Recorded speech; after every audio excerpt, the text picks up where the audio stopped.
একের পর এক যাচ্ছে প্রাণ, কোনোভাবেই ঘুম ভাঙছে না চট্টগ্রাম সিটি কর্পোরেশনের। চট্টগ্রামে গত এক বছরের পরিসংখ্যান বলছে, সরকারি তথ্য মতে ডেঙ্গু আক্রান্ত হয়ে মারা গেছে অন্তত ৪২ জন।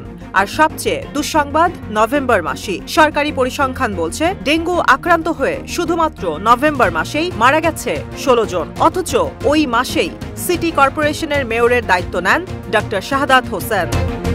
অনুসন্ধান বলছে, ধীরে ধীরে নিষ্ক্রিয় হয়ে পড়ছে চট্টগ্রাম সিটি কর্পোরেশনের মশক নিধন কার্যক্রম। নগরবাসীর অভিযোগ, চসিকের কিছু কিছু এলাকায় ফগার মেশিনের আওয়াজ কানে আসলেও মশা মরার কার্যকর কোনো দৃশ্যই চোখে পড়ছে না। তাদের ধারণা, ফগার মেশিনের আওয়াজেই তাৎক্ষণিক দূরে পালায় মশা। চট্টগ্রামে ডেঙ্গুর মরণ কামড়ে প্রাণ গেল আরও এক নারীর। এ নিয়ে চলতি বছরে ২৩ নারী মারা গেছে ডেঙ্গুতে। এছাড়া নতুন করে আক্রান্ত হয়েছে ৪০ জন। এ পর্যন্ত চলতি বছরে আক্রান্তের সংখ্যা ৪,০০০ পার হয়েছে। ডেঙ্গুতে মারা যাওয়া নারীর নাম ললুয়ারা মরিজান। তিনি ২৩ নভেম্বর চট্টগ্রাম মেডিকেল কলেজ হাসপাতালে ভর্তি হন।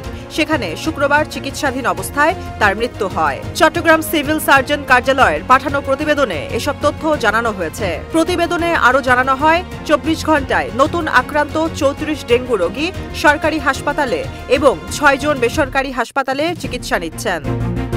এছাড়া চলতি বছরে ৪,০০৩ জন ডেঙ্গুতে আক্রান্ত হয়েছে। মৃত্যু হয়েছে ৪২ জনের। এর মধ্যে চট্টগ্রাম জেলার ২৩ জন ও অন্যান্য জেলার ১৯ জন। এর মধ্যে দক্ষিণ চট্টগ্রামের ৪ উপজেলায় ডেঙ্গু আক্রান্তের সংখ্যা বেশি। এর মধ্যে সীতাকুণ্ডে সর্বোচ্চ ২২৪ জন আক্রান্ত হয়েছে। এছাড়া লোহাগাড়ায় ২২১, রাউজানে ১৬৭ ও সাতকানিয়ায় ১৫৯ জন আক্রান্ত হয়েছে।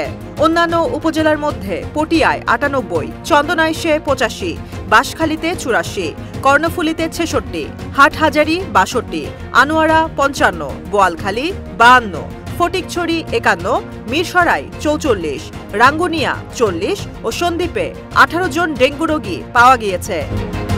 আক্রান্তদের মধ্যে পুরুষ রোগী ২,১৩৬, নারী ১,১৩৭ ও শিশু ৭৩০ জন। মৃতদের মধ্যে ১৫ জন পুরুষ, ২৩ জন নারী ও শিশু ছিল ৪ জন। এর মধ্যে নভেম্বর মাসে চলতি বছরে সর্বোচ্চ ১৬ জনের মৃত্যু হয়েছে। আলোকিত চট্টগ্রাম নিউজ ডেস্ক।